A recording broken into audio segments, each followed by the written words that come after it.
But is it fading away? Is it becoming favoritism? Is it misplaced?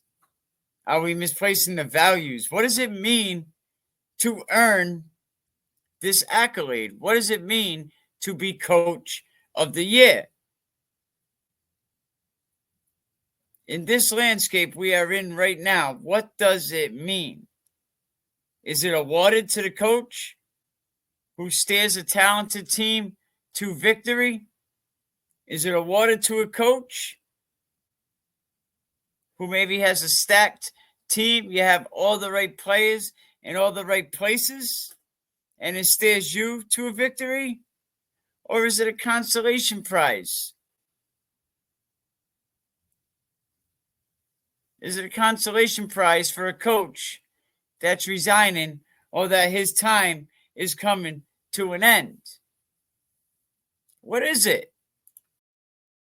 I mean, maybe at one point of time, right? Maybe it did represent something. Maybe it was, recognition of a coach's ability to mold a young football player, to make him better, teaching him the principles of honor, integrity, hard work. But now sometimes it just feels like a popularity contest where we're measuring success. It's just becoming skewed. It's becoming awkward. I mean, but just the thought of a coach making the most out of a limited resource, guiding their players through adversity, fostering character, it's just being overshadowed by something that's shiny, by glamorous achievements of a roster that's loaded with talent. I mean, just think about this. Consider the implications, right, of awarding a title based on, just superficials of wins and losses, right? It sent a message that success is solely defined by the scoreboard. Is success defined by the scoreboard? If so, then just give it to Keith Croft and call it a day. So now it's based on wins and losses, and it's not based on character, morals, and respect, right? So it's based on maybe somebody retiring. So let's give it to him, which is all good.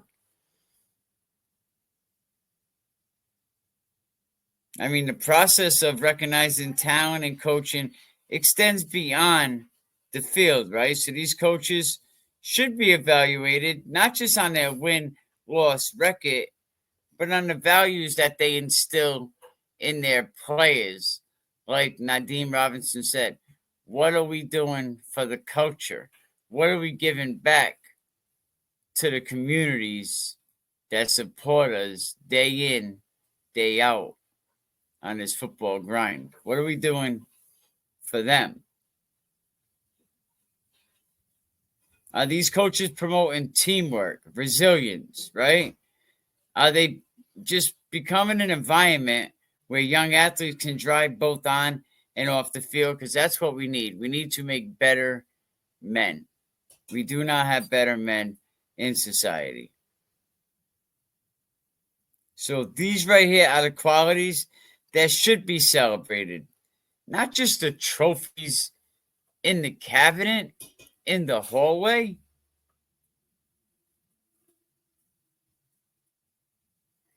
I mean, is it not concerning to see this becoming, politics inside high school sports, inside youth sports?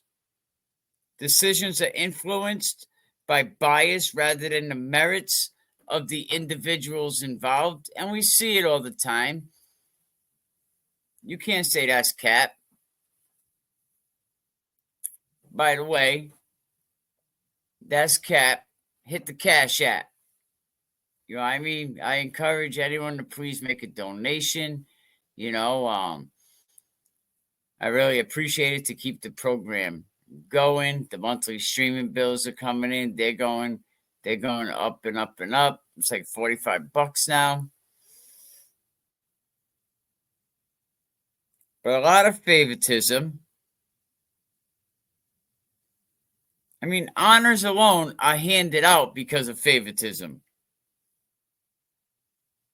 It just diminishes the hard work of coaches who are dedicated to the players that put in the hard work. And the fields that I walk across today are not filled with those type of players.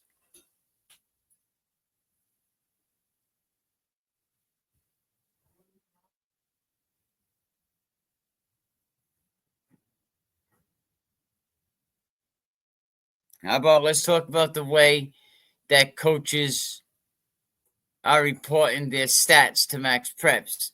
Are they? We only have a few teams, maybe 17, 18 teams at average that report the stats, right? So in an age where data is driving narratives, analytics, I ask college coaches, what do you think about Max Preps and stats?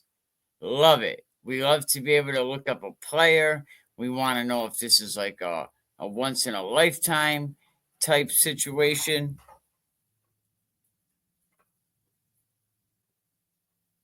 So now we got to watch over here tennis players like Eric Rube, that don't know his ass from his elbow when it comes to football.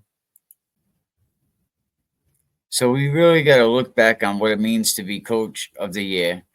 We have to return to the core values, that are going to define this honor, right? We got to celebrate those who are uplifting the football players, that are uplifting the culture, uplifting the integrity, inspire them to strive to be the best that they can be in all aspects of life, right? Can we shift the focus away from the mere accolades and embrace a more holistic approach to coaching recognition?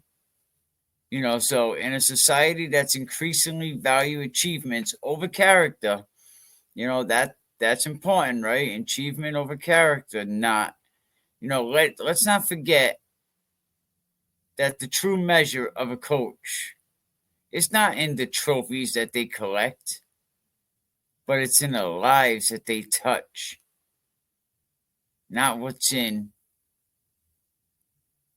the trophy cabinet. That is not,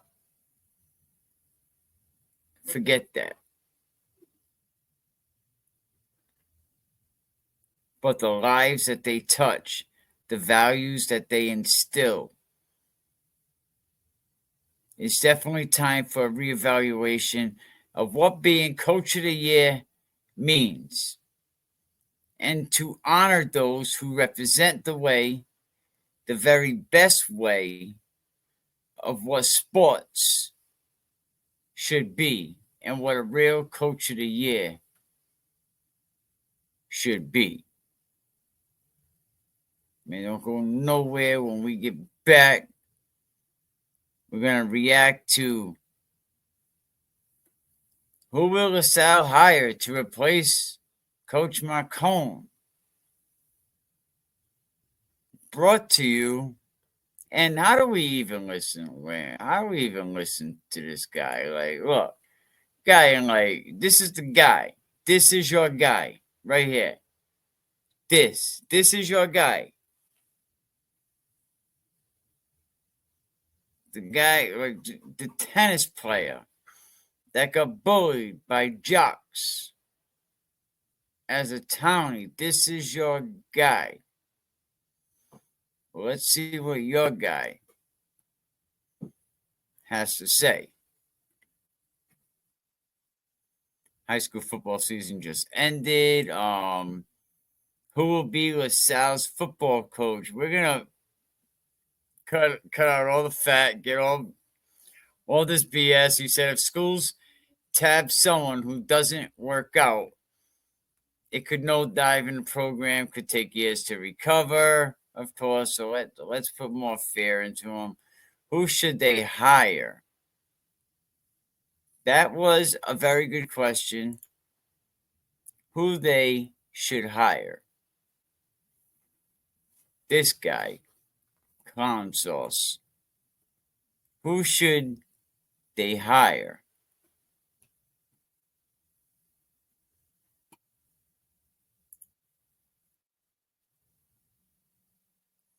Very good question. 1 second, bear with me.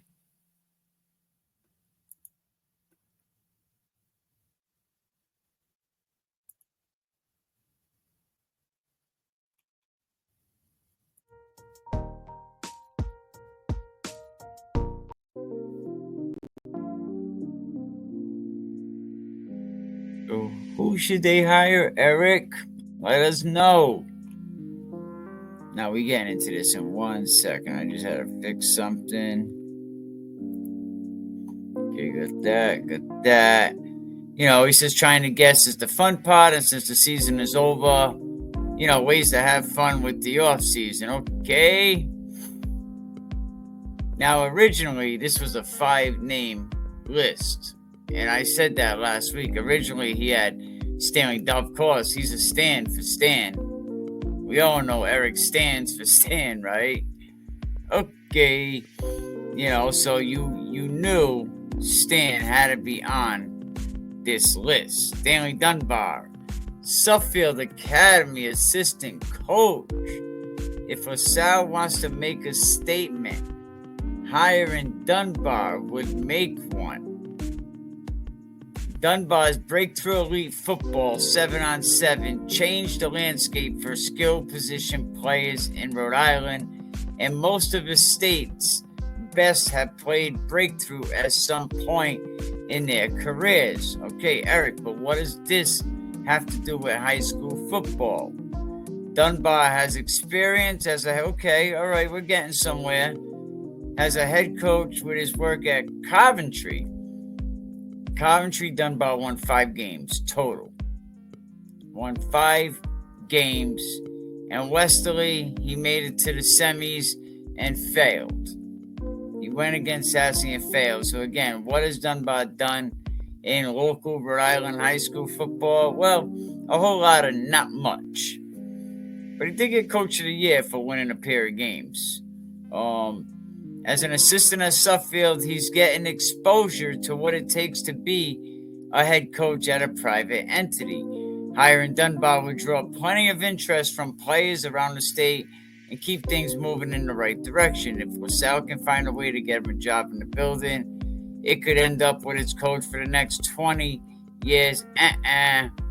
Dunbar don't stay places longer than 2-3 years. And just look at his